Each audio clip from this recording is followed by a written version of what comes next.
God sends fire. In the 3rd year of the drought, Elijah went to see King Ahab again. "Elijah, you troublemaker," Ahab roared. "See what you've done. The crops have died, the wells are dry, and it's all your fault."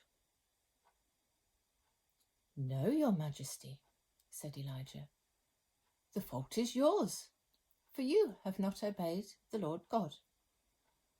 "The Lord God? Ha!" snapped Ahab. "I don't have to listen to what he says. I follow Baal." "All right then," said Elijah. "Why don't we have a contest to prove once and for all who the true God really is?" And so they did, on the top of Mount Carmel, overlooking the sea. Elijah, prophet of the Lord God, stood on one side. 450 prophets of Baal stood on the other. And the people of Israel gathered around the bottom to watch. The prophets of Baal went first. They stacked up a pile of wood.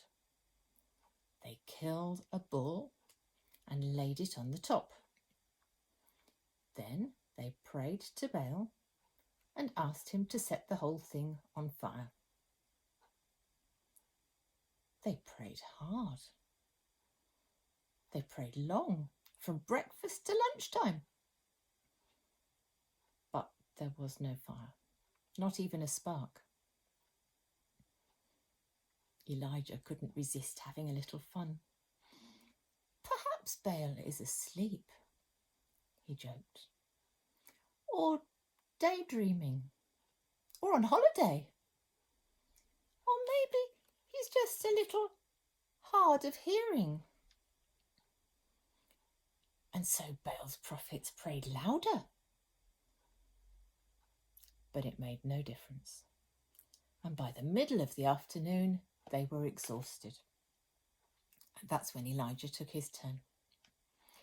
He piled up 12 stones, one for each of the sons of Jacob. He laid wood on top of that, then the bull. Finally, he poured water over the whole thing. The crowd was amazed. How would it ever catch fire? But Elijah knew just what he was doing. "Lord," he prayed, "you are the real God, and not some statue made of sticks and stones. Please show that to your people now, so they will follow you again." Elijah had barely opened his eyes when it happened. God sent fire from heaven that burned up not only the bull, but the water, stones, and wood as well. "The Lord is God," the people shouted. Then they cheered for Elijah, chased away the prophets of Baal, and ran for cover because suddenly it had started to rain.